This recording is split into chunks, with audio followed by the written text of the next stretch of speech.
Hi, everyone. It's Natalie. I've been a health reporter for almost 30 years, and I've learned that so much of our well being is in the way we approach health. That includes exercise. Today, I want to talk about exercise, but not in the way that we often talk about it. I want to break it down because what works for me, well, that probably doesn't work for you. If you're overwhelmed, we all know what happens, and that is usually nothing. My guest is the director of performance science. His name is Mike Siemens. He's from Canyon Ranch. After more than 3 decades with Canyon Ranch, he specializes in strength and aerobic conditioning, metabolic testing data, and custom exercise program design. Get that word? Custom. Mike is going to help us de-stress our exercise routine. Okay, before we get started, will you do me the honor of subscribing to this podcast? And if you love it, I certainly hope you do. Would you leave me a review? Thank you so very much. Let's get motivated and learn today with Mike Siemens. Mike, thanks for taking the time. I have to admit, I've never been to Canyon Ranch, but I hear so many people talk about it, and it's definitely on my bucket list. I want to come out there, meet you in person, and experience everything you all do. Great. We'd love to have you come out, Natalie. We're really proud of our immersion experience here at Canyon Ranch. So come on out. We'd love to help you bump up your wellness and health lifestyle just a little bit. Well, those who listen to the podcast regularly know that I'm all about an overall approach to health, because if your mindset's not right, you're probably not going to be as healthy. If your relationships aren't good, you're not going to be as healthy. So today I want to dive deeper, though, into the physical aspect of getting into a good exercise routine. And I know this is something you specialize in. And I think from my experience in over 20 years of being a health reporter, a lot of people overthink their exercise program. So they overthink it and then they just don't do it, or they do it, but they don't really get into it and love it. And it becomes a chore instead of something that they're passionate about and enjoy. Sure. Absolutely. The other thing I would add to that is a lot of people get overwhelmed by the choices out there, right? We're all suffering, I think, from decision fatigue. Yes. Right. We live in this great country, the United States of America, but you go to Amazon and maybe you search for something online you want to buy. And who knew there were 100 different phone cases for your phone, right? So and all of a sudden, you're like, I don't want to make the wrong choice. I think that exists also in the exercise space, right? Lots of great opportunities out there. Orange Theory, CrossFit, Pilates, yoga, hot yoga, regular temperature yoga. And a lot of people get sort of overwhelmed, or they choose things that might not be in line with their goals. And we end up doing the shotgun approach, getting frustrated because we're not getting results. And then, as you said, we end up not doing anything or staying consistent with our plan. So where do you find, I want to draw it back and say, okay, people want to start fresh. Doesn't have to be the beginning of the new year and a New Year's resolution. It's always a great day to get into some routine without being overwhelmed. Where do you think, from a mindset part or a research aspect, should people start so they don't get online, like you just said, and go, okay, I've got this option, this, and I just, never mind, I'm tired of it, the decision fatigue. Where do you suggest people start? Here's where I suggest people start. Real simple exercise.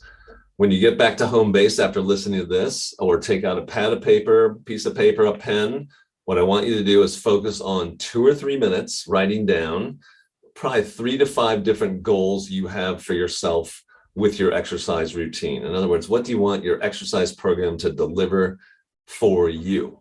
An example might be a common one. I would love to lose 5 or 10 or more pounds of fat. Great goal. But let's get down to the emotional reasons why. Why do you want to lose that body fat? Well, I'd like to lose that body fat so that I can keep up with my family on a hike this summer. Or I would like my knees not to hurt when I go out and walk or jog a little bit. And then once we have that project done, you've got 3 or 4 goals. Then what I'm going to do is intermesh, and we can talk about this as we go on, how the science says we should achieve those things. So again, that exercise I find helps prevent people from getting overwhelmed with all the choices and what they should focus on. Should I do more cardio? Should I do more strength? Should I be doing more core work?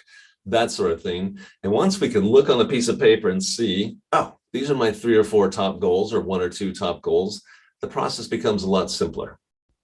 So let's talk about what some of those common goals are. I'll give you a couple of mine, but Sure. I think it's important for people to have something to relate to. Often it is, I want to drop 5, 10, sometimes 20 more pounds. Very common.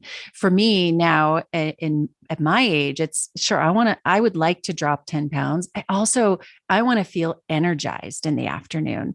Come 3, 4 o'clock in the afternoon, I'm tired and I don't like that feeling. So feeling energized, dropping a few pounds. And for, I just mentioned the overall wellness. Like I just want to feel healthy. I want to feel able to keep up. Do you think you need to get more specific? Like you mentioned, like I want to keep up with my kids, or I want those jeans I wore last year to fit me. Do you think it's important that you outline things that specifically? Yes, I do. Mm, Why do I say that? Because when we have specific goals and also the emotional desire for those goals, as I yes. mentioned, Yeah. that's when we start to get real buy-in emotionally ourselves. And keep in mind, tuck in the back of your mind, the answer to this might not be doing more exercise. Mhm. The answer here might be, I need to feel better about myself and work on my self-esteem so that I can feel valued enough to carve out an hour a day to give back to me, right? A lot of us are really good at taking care of other people, right? We prioritize our Mhm. kids, our significant others, our work, our parents that we're taking care of. And at the end of the day, how much energy or time do you have for yourself? Yeah. Zero, right? So we need to emotionally work on ourselves. This might be doing some self-care work, maybe working with a therapist, someone else. That's the great thing about being at Canyon Ranch. You can see your integrative health expert, whether you need more help from a nutritionist or from a performance scientist or from a mental health and wellness coach or a spirituality coach. And you can start to build that self-esteem to say, darn it, I'm worth an hour a day, and I'm going to set aside this hour a day, whether it be morning, noon, or night. That is my time. Nothing gets scheduled over that time. I can come into work a little later that day. I can take a little longer lunch break. I can leave work on time or a little early that day to facilitate my workout that's important to me. And I'm worth that time. So that's a big step too. Yeah, that what you just said falls right in line with what I said this podcast is all about. Do you find that a lot of the folks you help don't give themselves that time, or they don't allow themselves to have that? I mean, I know as a mom and as a working professional, everything else comes before. Often I'm learning to turn this around. And then by the end of the day, where I'm like, I really should go for that run or go do yoga. And I'm like, oh, but I'm too tired now. That's why the mornings work so well for so many people to Sure. work out. Yes, this is epidemic in our Mm, society, right? Taking care of other people's. I like to say there are energy vampires out there that are sucking at our energy all day long. And if you're not cognizant of them, or you don't really strategically plan what's going to get my energy today, some of that has to be me, because let's face it, eating well, exercising, doing some stress management, yeah. sleeping, it all takes time and energy. Yeah. And it's not going to happen automatically. And I would lobby to venture to say, probably no one listening has extra time or energy that they can afford to squander in the exercise space, right? So we have to be strategic with our exercise goals. Therefore, we can choose our exercise time and types and training modalities wisely so that we get to those goals. Yeah. As a matter of fact, I know my listeners and those who are watching as well enough to know many of them are listening to this podcast while they're doing something else. They might be doing laundry. It might be on a walk. It might be carpooling. And sometimes that's a good way to get a workout in, is to feed your mind with good information like a podcast while you're doing your workout. That's okay. I don't think there's anything wrong with that, but you got to take care of yourself. That's self-care, doing Absolutely. those things. Okay, so let's go back. You mentioned the right workout or the right program for you. What's the next step in doing that? You mentioned Yeah. identifying what your goals are first, very specifically. Then what? Yeah. So let's say we have our goals written down. Now, as I said, my job as an exercise scientist is to say, okay, here are your goals. Here's what science says is a fit person that's going to age well and have energy or whatever your goals might be. Let's intermesh those a little bit. So let's take the example you gave. Let's say I'd like to lose 5 or 10 pounds of fat. I'd like to have a little more aerobic horsepower to enjoy my time with my family. Then obviously we need cardiovascular training, right? The trick here is we need to pick at least 2 different types of cardiovascular exercise, I would say, so that we avoid boredom. We avoid those overuse injuries that can happen to all of us if we're doing the same thing over and over again. So I always empower people, choose the things you love to do. Exercise has to be fun. It has to be something you look forward to. It has to be something you enjoy. Absolutely. So let's say we pick walking as our cardiovascular mainstay, but we're also going to supplement that once a week with maybe a swim or a water aerobics class or a dance class or some app that we have that we love to go on and do a stationary bike workout or whatever. Mix it up a little bit. The minimum buy-in for cardiovascular fitness is 3 days a week of 15 minutes. And a lot of your listeners might be saying, that sounds pretty Mickey Mouse. I can do that all day long. That's not going to move the needle too much on fat loss or fitness. But how I'd like you to think about that is this. Think about that requirement, 3 days a week, 15, 20 minutes as your rescue workout plan, meaning that's the workout frequency and duration you reach out to when all hell is breaking loose in your life, right? An example might be you're a tax accountant in March and late February. Your work schedule is slam jam packed, and you might easily be able to prioritize work over that workout time. But if you're thinking in the back of your head, if I could just get through these 4 or 5 weeks, doing my 3 days a week of 15 or 20 minutes, the research shows we preserve our aerobic fitness on that frequency. We also, psychologically, we don't fall off our exercise programs. We all struggle with staying consistent with our workout plans. And if we can just keep the string alive, keep the workout frequency going, then we're never in that situation when we're like, oh, it's been 4 weeks or 6 weeks since I've worked out. It's a real common thing I hear in my office every day is, how do I reboot my exercise program? I'm here to get back on track. Mike, how is it that you've stayed consistent with exercise in your life for 40 years? And I sarcastically say back, that's because I've never stopped. And part of that is I have these rescue workouts. Do I always do my 45-minute to an hour cardio workout, which we'd all love to do? No, because I've got kids, I've got a job, I've got dogs, I've got lots of other things going on. And sometimes it's like, hey, all you have is 20 minutes. Is it worth putting on the running shoes or walking shoes and going out? Absolutely, I would say. Yeah. So think about that rescue workout plan. I love that to keep people going with their program. So cardiovascularly, we need different modes of exercise. We need at least 3 days a week. If your goal is fat loss, let's bump that up to 4 or 5 days a week. And time frame minimum 15, 20 minutes. And ideally 30 or 40 minutes would be great for optimal calorie burn, fat burn, fitness improvement. So that's sort of the nuts and bolts of cardiovascular exercise. We can go on and talk about strength training and muscle building and flexibility and balance and agility, because I'd put those as our 4 factors or components of fitness, right? To build a fit human being, we need aerobic fitness, we need muscle strength and muscle endurance, we need flexibility or mobility, and we need balance and endurance. Yeah. So you hit the cardiovascular part of it and weight loss. I love the fact that you mentioned those 4, because it gives people a chance to say, I would like to be more flexible. I thought my goal was to lose some weight, but boy, flexibility would be great. So I would encourage everyone to think of those 4 things you just mentioned. They'll be in the show notes for anyone who needs to go back and think about, how would it feel to be stronger and to be more flexible, and the cardiovascular side to lose a little bit of weight, and then balance. I mean, do many people think of, I'd like my physical goal to be just to have more balance? I mean, some do, but to really think about those 4 things. So give me another example. So you mentioned the one on 3 days a week of cardiovascular to lose some fat, but give me some other examples of different types of workouts for some of those other goals. Yeah.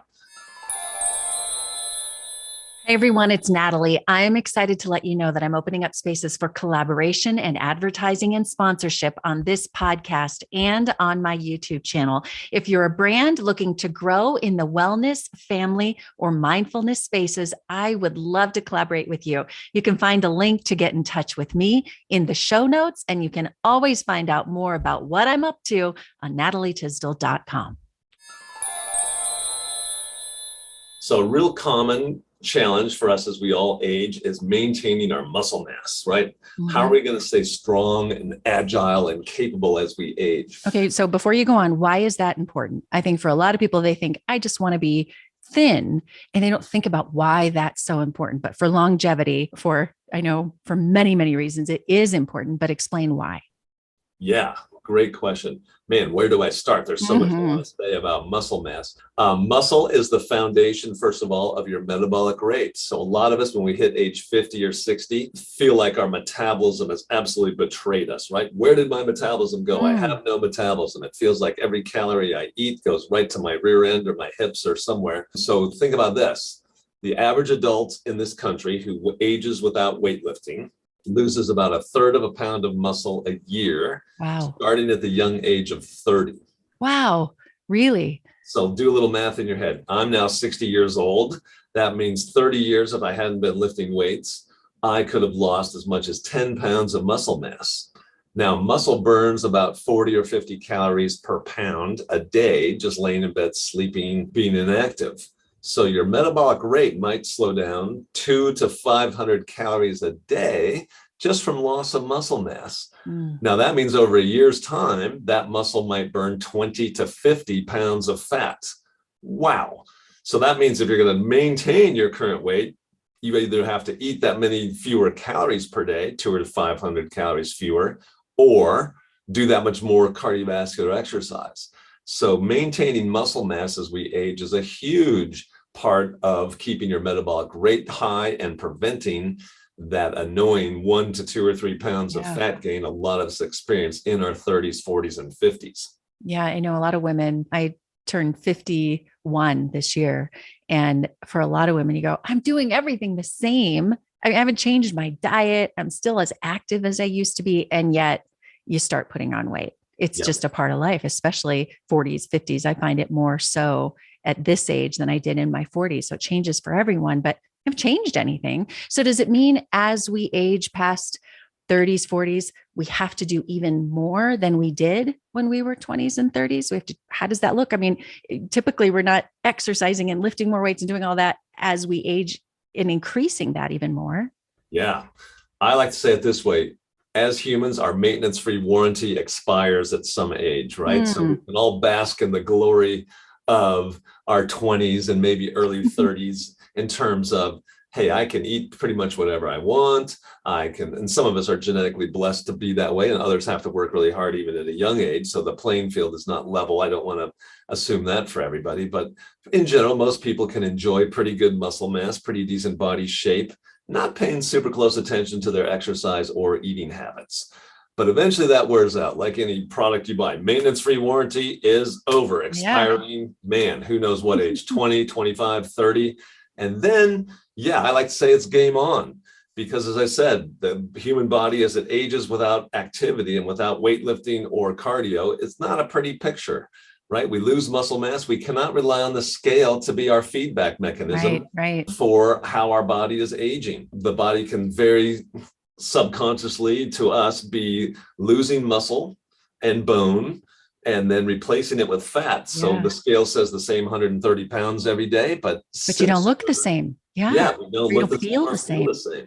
Yeah. And that means we've got to take action with designing and implementing a strength training program. It's absolutely crucial, I think, to monitor your body composition every 6 months to every year with an accurate tool. And that's a great thing about Canyon Ranch is we have the state-of-the-art, most accurate testing. We really pride ourselves on that. We might be known as a health resort or spa, but we really have a medical department.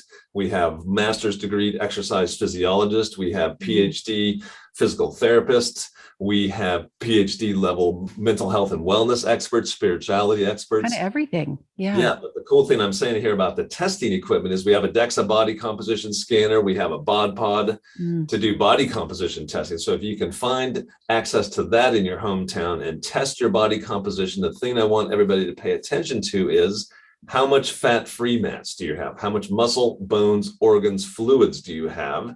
And track that as you age.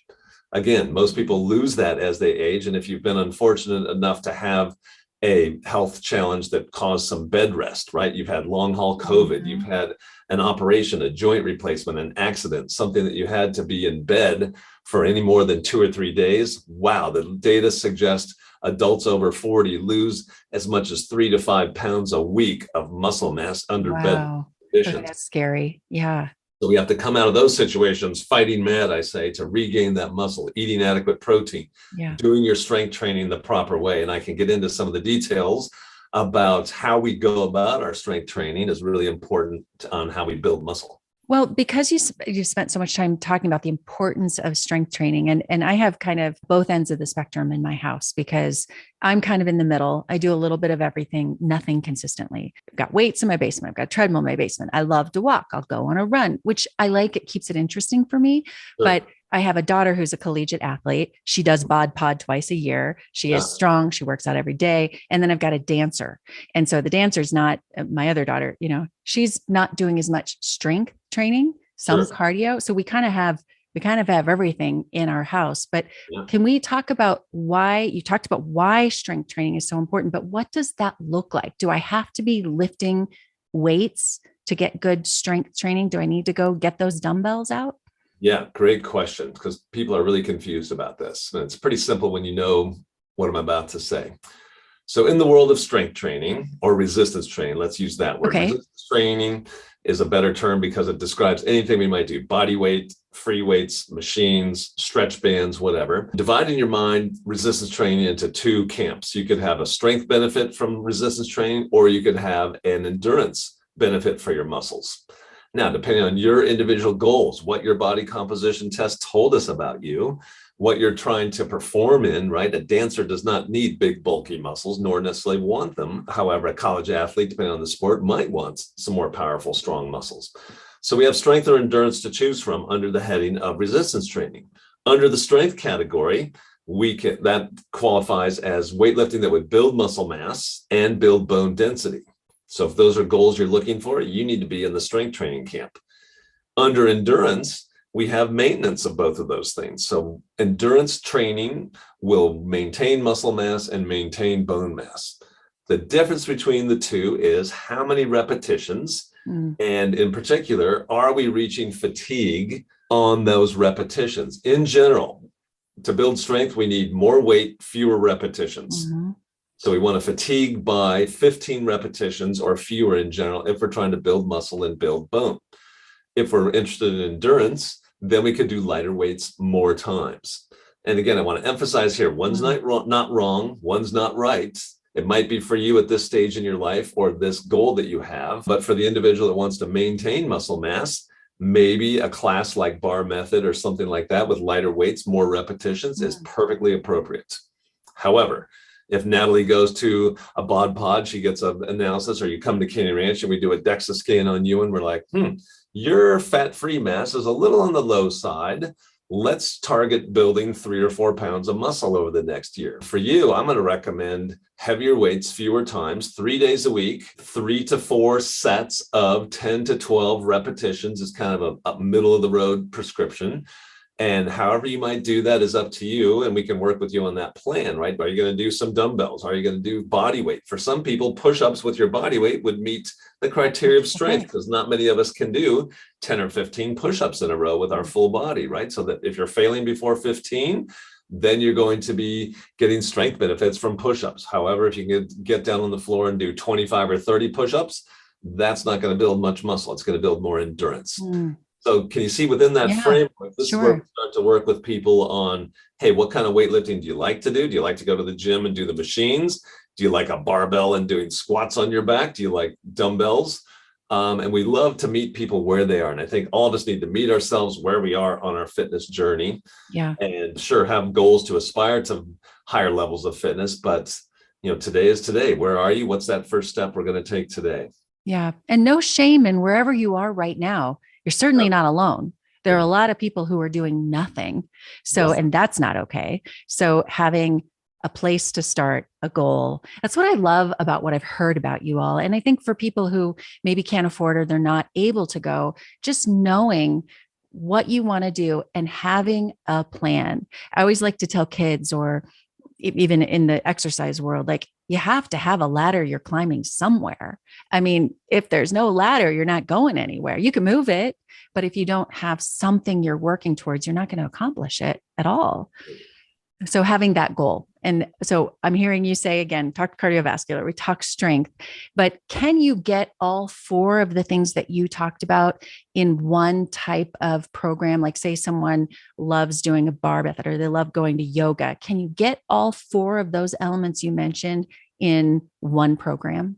Whew, if we can invent that, Natalie, that during our Mm. time together, we'll have something Well, pretty something, neat. say something like Orange Theory, or, some of the programs that are a lot of, you're getting your cardio, you're lifting a little weight, you're doing those. Can you get all of those things in a program like that? I don't want to endorse one program over another. Yeah, like many things in life, when we try to accomplish multiple things at the same time, we end up compromising the outcome a little bit. Okay. And that might be okay, right? For example, let's say we go to a workout that's, HIIT training is all the rage these days, right? Yeah. HIIT, high Yeah. intensity interval training.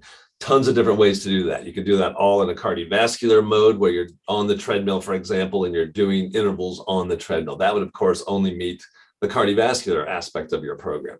But what a lot of programs might do is they might combine the treadmill with some weightlifting circuits, right? You come off of the treadmill after a minute or two, or walk around the block one time, you come back into your house, let's do 10 push-ups. And then you go and walk another lap around the block, and you come in and you have a stretch band, and maybe you're doing some low elbow rowing with your stretch band. Then you go back out and walk another lap, you come in and do some overhead pressing.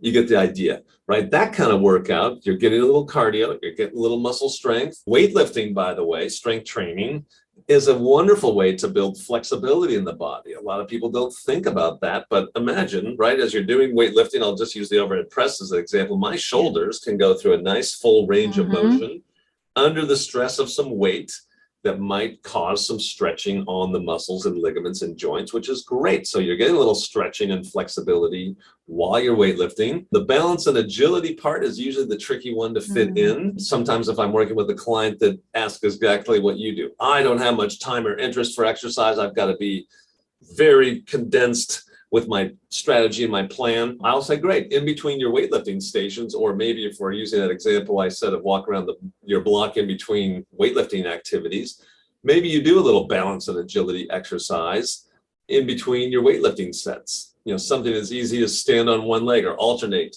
Stand on one leg, bring the knee up, touch it with both hands, put that leg down, bring the other knee up, and try that for 10 times.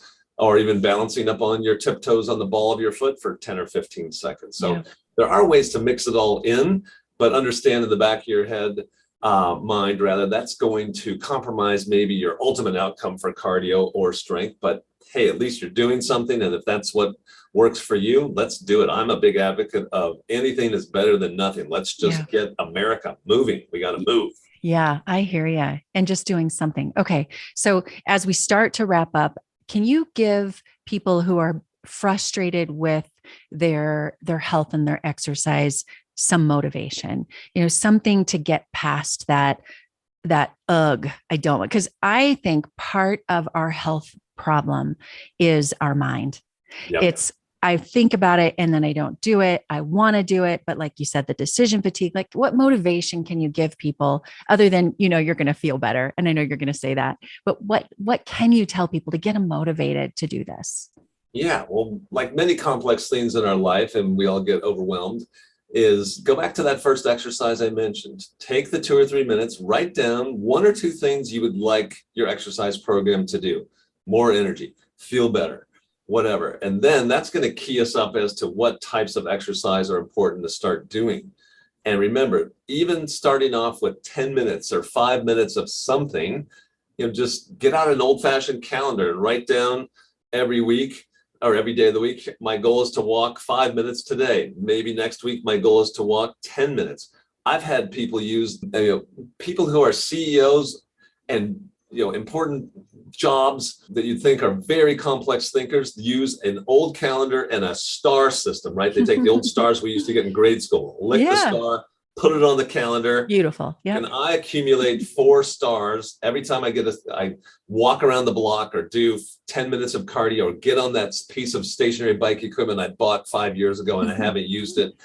Get the clothes you've got hanging on that bike off of there and say, my goal is to get 5 gold stars on my calendar this week for 10 minutes of riding that bike. Just start with something simple and give it some time. right? We know it takes a little bit of time to feel better with exercise or any new habit, but the important thing is simplify, start today with Yeah. something simple.